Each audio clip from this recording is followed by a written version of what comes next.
Welcome back to Final Fantasy IX. It's new encounters time. Yay! After all this time, gameplay.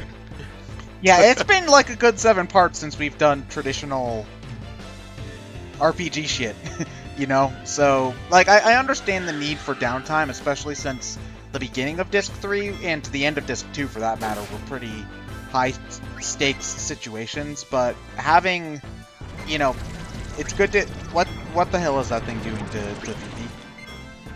I don't like that. It just Draining feels... health. Yeah. Draining health. But you know, in terms of downtime and stories stalling out or anything, Final Fantasy IX has its issues. But in my mind, nothing tops S-Star from Final Fantasy VIII. What is that? Fucking okay.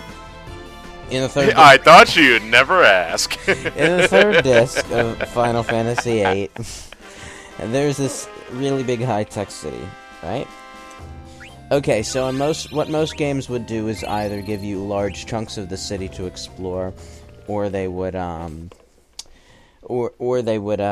just not let you explore most of it in the first place. What Final Fantasy VIII does is it gives you some very small chunks to explore in the actual town section, and then it makes the entire city a chunk of the world map, which you have to navigate. Very slowly. With random battles. Go on. No, I'm kidding. Every time I've tried to replay the game, I always stall out at S-Star. That part of the game is just so fucking slow-paced, I can't take it. Meanwhile, it's John's favorite encounter in the game. Oh boy. This right here, if I recall correctly, is the battle fucking loads. Ah! Oh, there we go. Yeah, here it is. The whale zombie. Wow, this thing caught me off guard. Can't you just throw a Phoenix down at it? Yeah, but it's just the grotesque appearance of this and how big it was. Plus, you don't want to kill it instantly because it gives you level 5 death. Yeah, you can eat this. Ooh. Oh, and it gives you level. Well, just call this whale Garland because it knocked us all down. It's Garland! Get him! Have you guys played the original Final Fantasy? The original Final Fantasy 7. The original Final Fantasy. Because I did play I think it was the iOS port of it, which is essentially the PlayStation port, which is, as far as I can tell, the good version.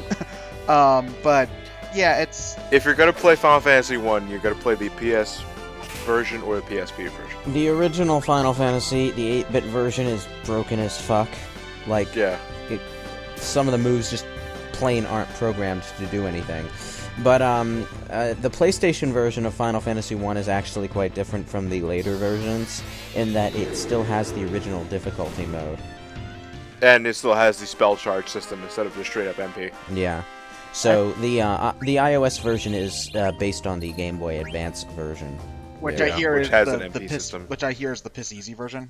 Because Yeah, the MP system breaks Final Fantasy 1. The MP system breaks it, but also they completely redid the leveling system, because in the original 8-bit version and the normal mode on the PlayStation 1, you could only level up to 50.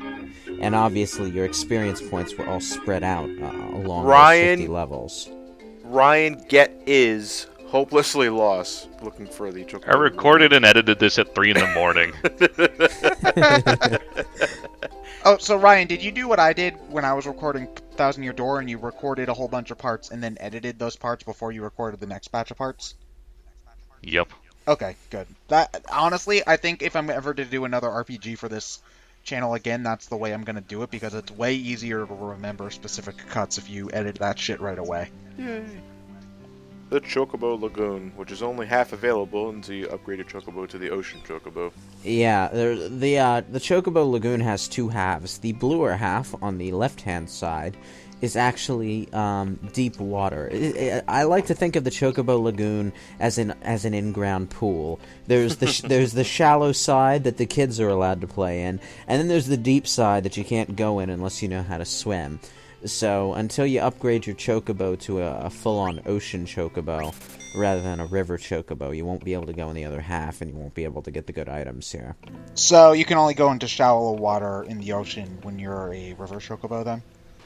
Yeah. Yeah. Okay. Yeah. Which And is why it's a pain. Which is why it's a pain to get here. Yeah. Shallow water, which was something that your Chocobo in Final Fantasy VIII could traverse, I believe. Shallow water is the light blue water, and it's basically just like walking on reefs and stuff. Why are we hot and cold, Ing? Is there stuff? Because It's the next level. that's Yeah. what the Chocobo Lagoon is. Oh, it's just another hot and cold spot. It's Chocobo Yep. Forest, Chocobo Lagoon, and the final one is Chocobo Air. What was it? Air Sanctuary, I think. Air Garden. Air Garden. Or- Yeah. Yeah, I think of Chocobo Air Garden. So as you progress in the Chocograph quests, you unlock additional places to do the Chocobo Hot and Cold minigame. And you have to dig around in each location to get all of the Chocographs. Quay. Yeah, yeah. It's like he's not interested. Come here. Anything here? Come here. Fortunately, the treasure chests are always in exactly the same spot, so as long Oh, as no. you have the Chocograph set, you can dig it up. This So- treasure chest's been doped. Yeah, so it's not as much of a pain to find the exact spot as it is in regular Chocobo Hot and Cold, where the location is a bit random. This is the mountain upgrade, right? Yep. All right. I love the Mountain Chocobo. It was green in Final Fantasy VII. This one makes it full out fucking red. Well, I associate the color red with mountains more than... I mean, granted, red isn't Red, really... because Red Mountain in Sonic Adventure. Well, not really, but red is a color that I associate more with rocks than green. Green would be like a forest chocobo that could get through, like, thick woods or something to me. Yeah, but some mountains have grassy knolls. Grass is green. Well, then, why is the... I'm waiting for a retort, Ted. Okay, well, the yellow chocobo can walk on grass, so what? Yeah, but it also pisses itself, hence yellow, so... Your logic confuses me.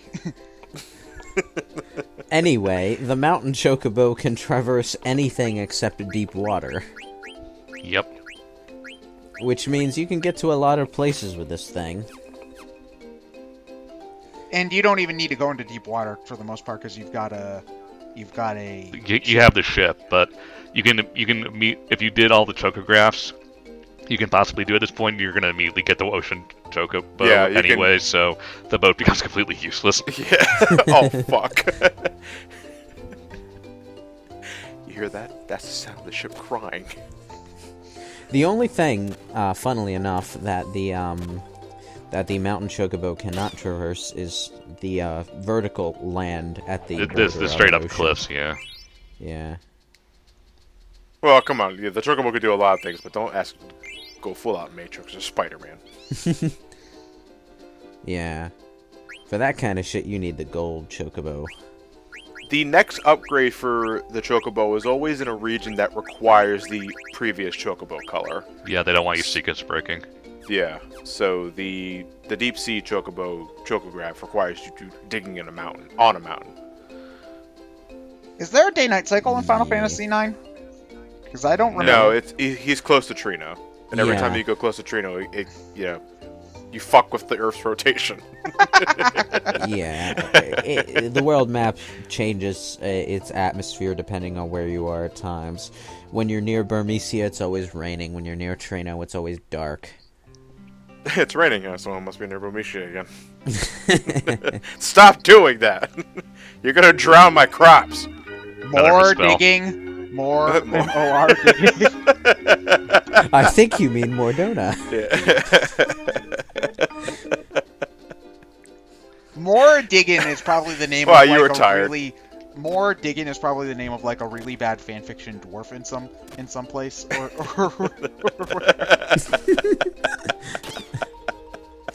Oh, man.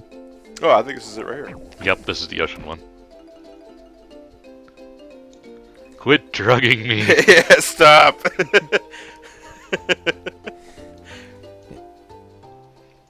Alright, Alright, so the Ocean Chocobo. What can I say about the Ocean Chocobo, apart from the fact that it goes on oceans, and that makes it generally badass? Of course, all of the Chocobo powers stack, so once you get... It just means you get a Chocobo that has even more mobility than, well, anything. Oh, no, after you get the Ocean Chocobo, you have to go backtrack and get the Ice Beam Chocobo, and then the Wave Beam one whenever you need a new Chocobo. Ted, stop.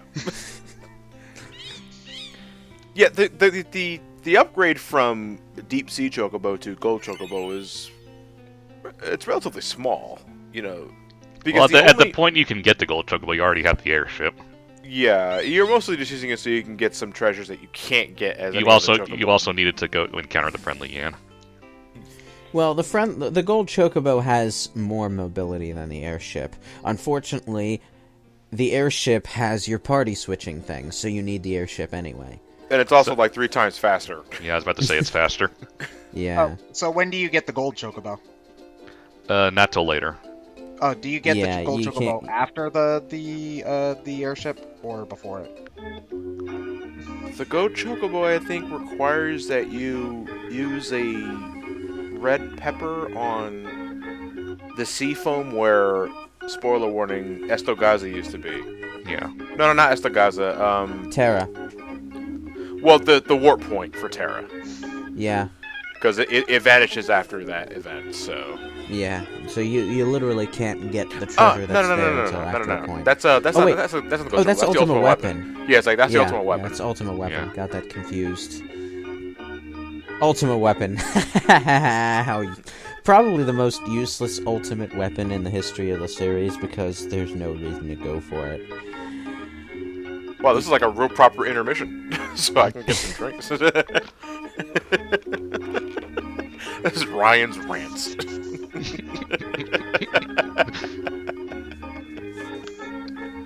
So, how have you guys been? What do you summarize? I can't read.